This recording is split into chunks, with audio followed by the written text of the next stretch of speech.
The Odyssey is an epic poem, a tale of heroic conflict. But it is not a tale with one single theme running all through it from beginning to end.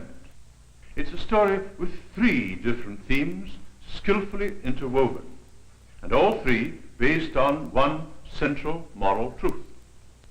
Two of the themes are realistic. They're about recognizable people in situations which exist today, just as they existed 3,000 years ago. One of these is the theme of the soldier, Odysseus, returning home. The second, Telemachus, give me the bow, the mighty king, is the theme of the young boy, Telemachus, growing up to become a man. But the third theme is not realistic. It is fantastic. The wanderings of Odysseus among witches and ghosts, giants and monsters, happen beyond the frontiers of real life. Now, in all three themes, one great moral truth is worked out. It's this: even against terrible odds, intelligence will win if it is combined with bravery and determination. Courage plus cleverness cannot be beaten. It's not enough to be brave without brains. It's not enough to be clever without guts. Both are necessary, both brains and bravery. Telemachus develops them both. Odysseus has them both. In his last battle, Odysseus faces the most fearful odds and wins. But before this terrible struggle with the suitors, he shows his heroism in a more difficult way, by letting himself be humbled. Dressed as a miserable beggar, he takes insults and abuse in his own house.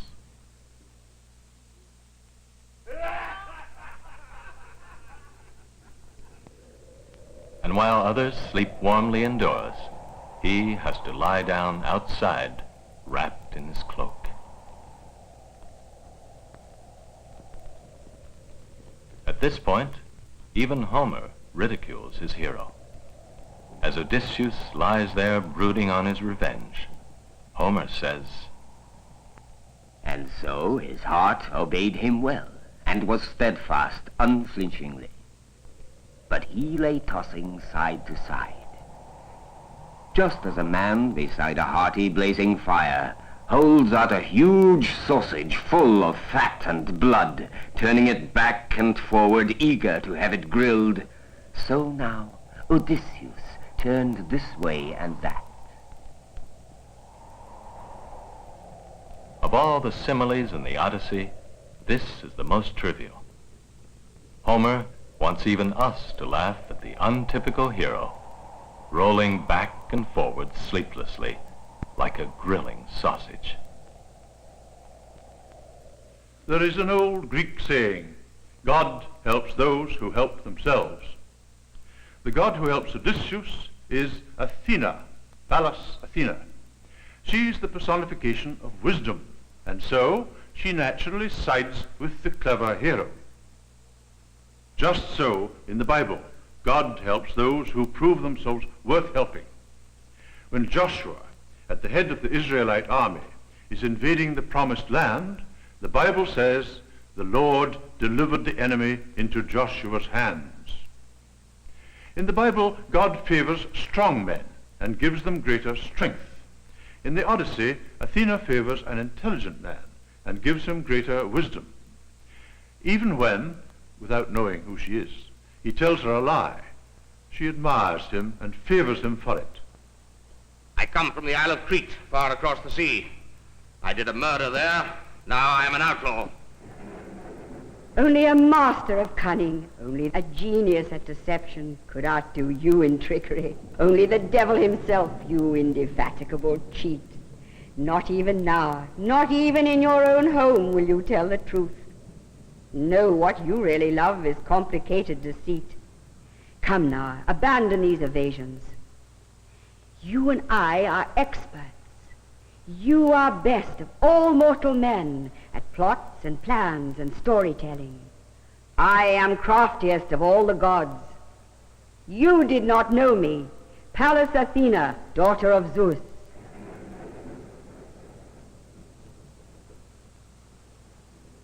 True goddess, you are difficult to recognize. And yet I remember well how gracious you were to me. Now, lady, weave a cunning plan for my revenge, and stand beside me breathing valor into my soul, as once when we destroyed the glittering crown of Troy. If now you will support me with such energy, my gray-eyed goddess, I can fight 300 men. The first theme in the Odyssey, then, is one which has been developed time and time again since Homer, the return of the soldier, a lonely man coming home after long absence and struggling to throw interlopers out of his house and recapture the love of his family. The second theme also is common in Western literature, the problem of a boy growing into manhood. Young Telemachus, if he is to become a real man, has to break away from his mother and assert himself against the suitors who have invaded his home. He has to find his father and prove that he is a worthy son. It's Athena, goddess of wisdom, who helps him to grow up. She gives him guidance, but it is Telemachus himself who makes the effort. At first, he is in despair. Lost. My father is lost to sight and knowledge, leaving tears and anguish to me. I have a life of misery.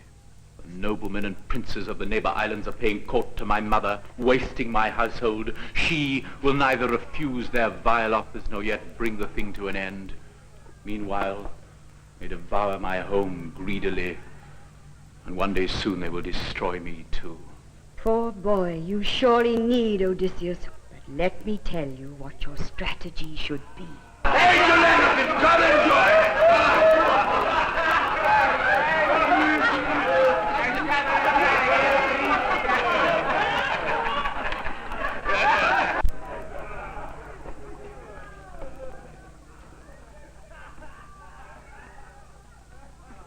Tomorrow I set out for Sparta and for Pylos. Fill me 12 jars of wine and 20 pounds of flour, and keep this secret. I shall come for them this evening, after my mother leaves the hall and goes to rest. Oh, why, my boy? Whatever made you think of such a plan? How could you dream of traveling abroad?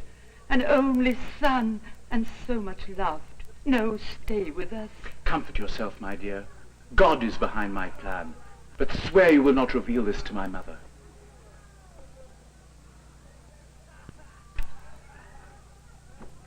And thus, prompted by Athena, Telemachus sets out on his travels, the second stage of his education, to meet older, more experienced men and learn how to behave.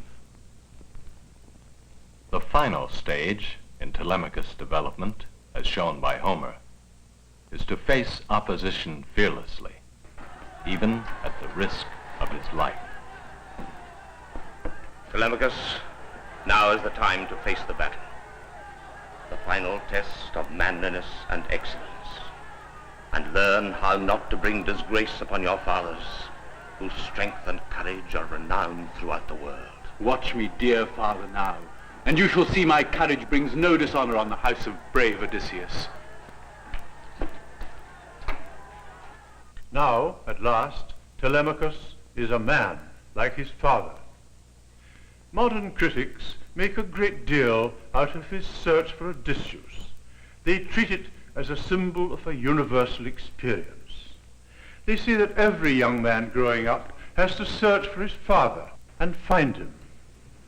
Sometimes this means recognizing that his father is not a tyrant who wants to repress him, but a wise and friendly companion who wants to guide him.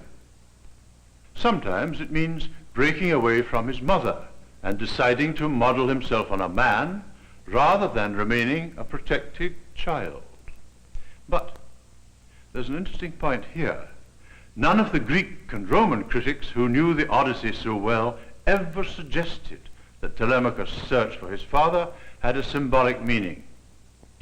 Does this mean that a symbolic interpretation is wrong? What about the third theme of the Odyssey? The theme of the wanderings of Odysseus, his adventures with cannibal giants, enchanted islands, and supernatural beings.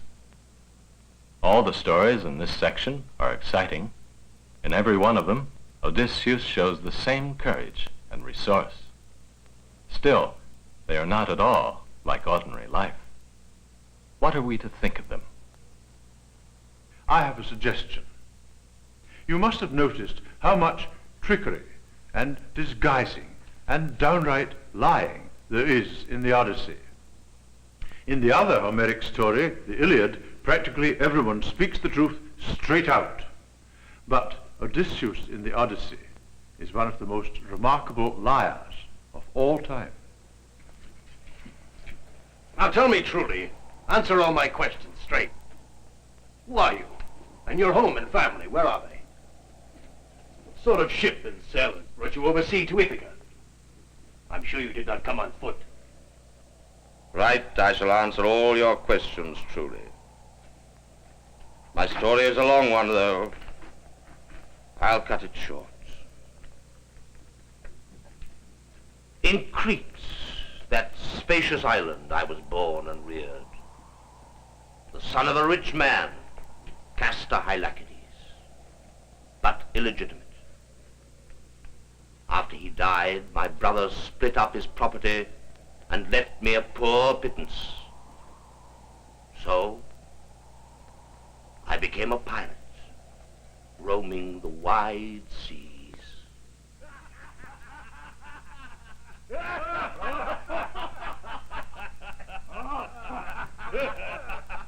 Enter, stranger.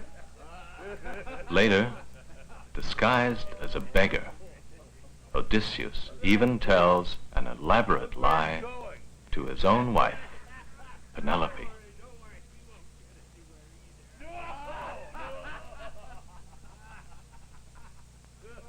Now, stranger, answer me this question first of all. Who are you? And your home and parents, where are they? My lady, very wise and beautiful are you, and famous far and wide, and much beloved too. I beg you, do not ask about my home and family, lest I should break down and weep, remembering them. I also have my sorrows, since I lost my husband. But tell me who you are. Come, where was your birthplace? You were not born of rocks and trees, as in the proverb. Well, I shall tell you, deeply though it grieves me. Far off in Crete, there is a rich and famous city called Knossos. There King Minos ruled in days of old.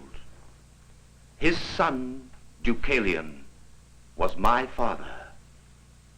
I am called Ethon. Once long ago, I saw Odysseus there. He was my guest at Knossos. I remember yet he wore a crimson cloak, double, with a gold clasp, showing a hound that clutched a dappled fawn, still struggling.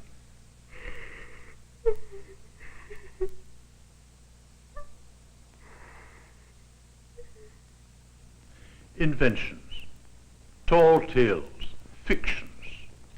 In fact, the whole Odyssey glorifies one side of the Greek character which is played down in the Iliad. The Greeks were clever. They admired an ingenious trickster. Now, what do you think? Are we supposed to believe all the stories Odysseus tells? Now, for 9 days, a northern tempest drove us on across wild seas. We reached a landfall on the 10th. Among the Lotus-Eaters, who get food from flowers, I sent 3 crewmen out on a reconnaissance. The Lotus-Eaters did not try to kill the men, but gave them lotus fruit, sweet as honey in savor. When once they tasted that, they quite forgot their mission and wished to stay forever with the Lotus-Eaters, feeding on lotus fruit and quite forgetting home. They wept when I arrested them and took them back to the ship and tied them up and threw them in the hold. Wonderful stories, these. But are we supposed to believe them? Remember, Odysseus has no witnesses to prove or disprove what he says. Now we sailed up the narrow channel, sick with fear. To port was the monster Scylla, to starboard Charybdis. With fearful roars she sucked the salt sea water down and belched it seething up again as high as the cliffs. As often as she sucked the salt sea water in, the boiling depths were all revealed. The crags around roared horribly, and down below in the abyss, dark earth and sand were seen. My men were panic-stricken. And while they watched Charybdis, waiting for their doom, the monster Scylla snatched 6 of my sailors up out of the ship. I saw their arms and legs struggling within her clutch. I heard them calling me. I watched them writhing while the monster lifted them and then devoured them all within her cave, screaming and stretching out their hands to me in agony.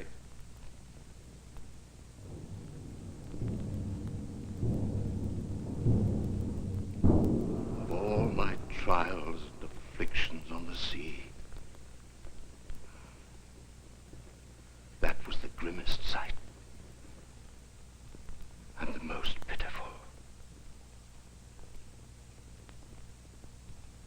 Can we be sure that Odysseus was not inventing all these stories like his fake autobiographies?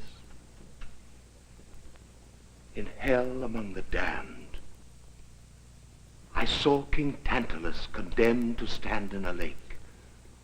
The water lapped at his chin. He thirsted for it madly, but could never drink. Whenever he bent down his head in eagerness, the water ebbed away to nothing, leaving only the dark earth around his feet, miraculously parched. Above his head grew lofty trees, heavy with fruit, pears, apples, figs, and olives, and sweet pomegranates. Whenever he stretched up his hand to grasp the fruit, a gust of wind would carry them away up to the sky.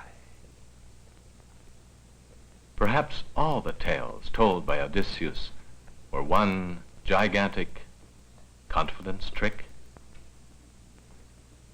Then there was Sisyphus enduring punishment, pushing a monstrous rock uphill with all his might. With every muscle strained, he heaved it up and up, laboriously struggling.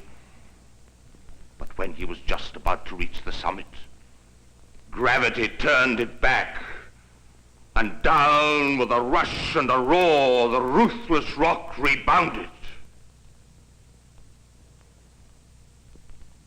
If it was not a confidence trick played by Odysseus, it is certainly one by Homer himself. Long before his time, folk tales had been circulating around the world. He took a wide selection of these, attached them to the name and personality of a real hero, Odysseus, and made the Odyssey. I believe he was the first man who deliberately made up a long story to give artistic pleasure to his heroes. If so, the Odyssey is the first real, extant piece of fiction in our world, the ancestor of all our novels and stories and romantic tales of adventure. It's a masterpiece of plot. But a plot alone will not make a great book. Homer is tremendously skillful at exploring the mysteries of human nature. The Odyssey is particularly good at characterizing different types of women. There is, for example, a charming young princess, Nausicaa, who gives clothes and food to Odysseus when he is shipwrecked on her father's island. There is the lovely witch Circe, who tries to turn Odysseus into an animal, as she has already turned some of his crewmen. She fails. Then there's a glimpse of that exquisite beauty who started the whole thing. The Trojan War, the wanderings, and all the disasters and near disasters. Helen of Troy. And best of all the women, there's the faithful wife, Penelope, who, in her own way, is as clever and brave as her husband. But the characters of the men are even better done than the women, and there are more of them. The tough, brutal suitors. Nestor, wisest of the Greek kings, the king of the Phaeacians. Eumaeus, who, in spite of being a slave keeping pigs, is noble at heart and utterly loyal to Odysseus. And best of all, young Telemachus and his father. Odysseus is a really complicated character. After he solves all the problems of getting back to Ithaca and reconquering his home, what do you think will happen? Will he settle down and live happily ever after? Can he settle down? Does he not personify the passionate love of roaming and exploration which is fixed in most men's hearts? 3 great poets thought he did. The English poet, Lord Tennyson, imagined Odysseus' thoughts just before he set sail once again. I cannot rest from travel. I will drink life to the lees.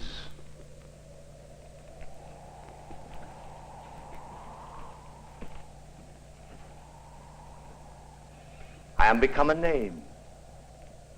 Much have I seen and known. Cities of men and manners, climates, councils, governments, and drunk delight of battle with my peers far on the ringing plains of windy Troy.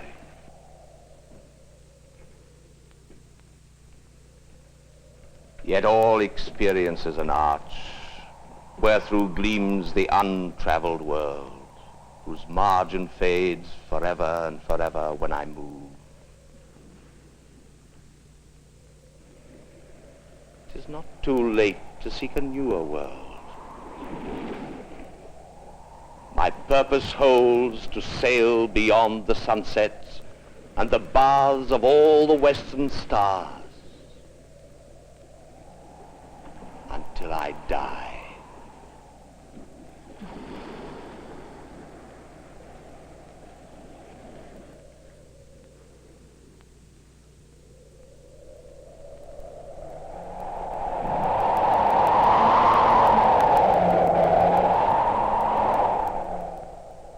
"500 years before Tennyson, the medieval Italian poet Dante, writing his vision of hell, saw Odysseus there among the damned. He was tormented in flame for inventing the wooden horse, and his soul, speaking with a tongue of living fire, told Dante that he had found it impossible to settle down. He had set out once again and sailed into the Atlantic Ocean. We turned our back upon the morning star and flew with oars for wings towards the west. 5 times the moon had risen, 5 times set, when right ahead there loomed a mountain, dark and distant. Our world has no higher peak. We cheered to see it, then wept with terror. A hurricane roared out and struck our bow, whirled round the ship and the sea 3 times, and then the prow plunged down. Another took command. And so at last, the sea closed over us, and the light was gone. In our own time, the poet of modern Greece, Nikos Kazantzakis, wrote a still stranger sequel to the adventures of Odysseus. Its theme is the same as that of Dante, but its moral is the exact opposite. To push on into the unknown is not the damnation, but the salvation of man. Now, was Homer's Odysseus like this? Would he go off again? We have not yet passed through the last frontier of all our troubles. I must suffer many more. Tiresias the prophet's ghost foretold it all, that day when I went down into the house of death. He ordered me to visit many lands and cities, walking and carrying with me the oar of a ship, until I reached a country where they did not know the sea and never heard of ships or saw an oar. And when I met a man who saw the oar on my shoulder and said it was a winnowing fan for threshing grain, then at last I could fix the oar in the ground and sacrifice and pray to Poseidon, Lord of the sea. And then I can come home and pray to the gods and rest among my people, calm and happy. This is my fate.